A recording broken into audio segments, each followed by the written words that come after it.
मैं स्टैटिस्टिक्स से रिलेटेड बात कर रहा हूँ, नॉट टेररिज्म से, ठीक है? हमें टेररिज्म से कोई लेना देना नहीं है, ठीक है ना? मैं भी टेररिज्म को भी मैं एक वो मानता हूँ, वो पॉलिटिक्स का हिस्सा है, ठीक है बेटा? अगर ये पॉलिटिशियन चाहते हैं तो टेररिज्म एक दिन में खत्म करके खत्म कर देंगे, पूरा विनाश खत्म, गायब। लेकिन वो खत्म करना ही नहीं चाहते ना, उनको तो राजनीति करनी है, ठीक है? मैं आईएसआई का वो डेट क्या है बेटा, जरा बताना तो। स्टैटिस्टिक्स वाली बता पूछ रहा हूँ, ठीक है? 1931। हाँ, देखो इसीलिए बेचारे मजबूर हैं ना। आजादी कब मिली या पार्टीशन कब हुआ? 1947 में ना बेटा।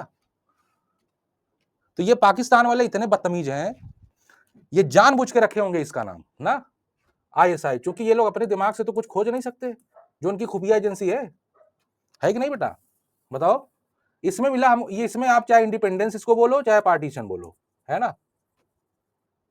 ठीक है, चाहे इसको इंडिपेंडेंस 1947 को इंडिपेंडेंस बोलो या फिर पार्टीशन बोलो, हुआ तो पार्टीशन ही था। उसको इंडिपेंडेंस बोला जाए या पार्टीशन बोला जाए? अच्छा, आप लोग आजादी बोलते हो या पार्टीशन बोलते हो? अरे यार भाई, जानते हो भारत में बहुत लोग ऐसे थे जिनको पता ही नहीं था कि हम लोग गुलाम थे, जबकि गुलाम थे।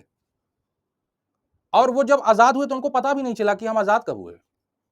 अरे मेरे जो परदादा थे, मेरे परदादा, मतलब मेरे दादा बता रहे थे, जब मेरे दादा थे, तो हमने पूछा, दादा क्या आप लोगों को कभी पता चला कि आप लोग गुलाम हो फिर आजाद हुए? तो वो कह रहे थे, हम अपने दादा से पूछ रहे थे कि दादा जो है हम दादा आप कभी गुलाम उलाम थे या फिर आजाद थे? तो उनके दादा बता रहे थे कि बाबू ऐसा है कि पुलिस आती थी, इंडियन पुलिस ही रहती थी, वो चड्ढा पहन के आती थी, है ना? खाकी वाला चड्ढा पहन के आती थी और सब लोग घर में घुस जाते थे। तो वो तो हम लोग सिंपली पुलिस मानते थे और सब बहुत डरते थे पुलिस से। तो हमारे दादा, मतलब हमारे दादा के परदादा बताए कि हम लोगों को पता ही नहीं चला कि हम लोग गुलाम थे कि आजाद थे, कब गुलाम थे कब आजाद हुए कुछ समझ में नहीं आया। समझ रहे हो? ये कब पता चला है सारी चीजें? जब ये लोग गुलाम से आजाद बन गए, जब उसके बाद टीवी हुई आ गया। देखो भाई, पहले गांव में तो रेडियो तक नहीं था ना, रेडियो तक नहीं था यार। पहले एक बात बताओ, लाइट तो थी ही नहीं, पहली बात, ठीक है? लाइट एकदम नहीं थी, कुछ नहीं था। इंफॉर्मेशन जो आपका, जो इंफॉर्मेशन पहुंचना है दिल्ली से यहाँ, उनको कुछ पता ही नहीं था कि चल क्या रहा है भाई देश में। उनको ये भी नहीं पता था कौन राज कर रहा है, वो बस अपना काम कर रहे हैं, खा रहे हैं, पी रहे हैं, जी रहे हैं, मर रहे हैं, यही चल रहा था। ठीक है बेटा? उनको सोचो, बहुत से इंडिया में बहुत से लोगों को पता ही नहीं था कि वो गुलाम भी थे। और जब वो आजाद हो गए तो उनको पता भी नहीं चला कि आजाद, हम लोग आजाद हो गए। समझ रहे हो ना?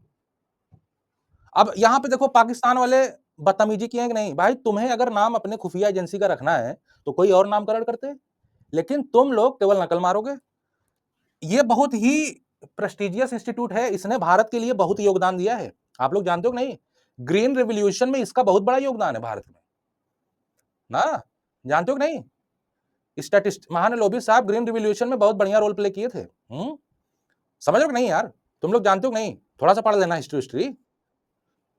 भाई भारत को ग्रीन रिवॉल्यूशन यार, भाई सिंपल सी बात है, भारत पूरा एग्रीकल्चर पे डिपेंड था ना। मैन्युफैक्चरिंग तो था नहीं, या इंडस्ट्री तो था नहीं, इंडस्ट्री तो वहां था ना ब्रिटेन में, है ना बेटा? हम सब तो खेत पे डिपेंड थे ना, सभी लोग खेत जोत रहे हैं, बो रहे हैं, उसी पे डिपेंड है ना?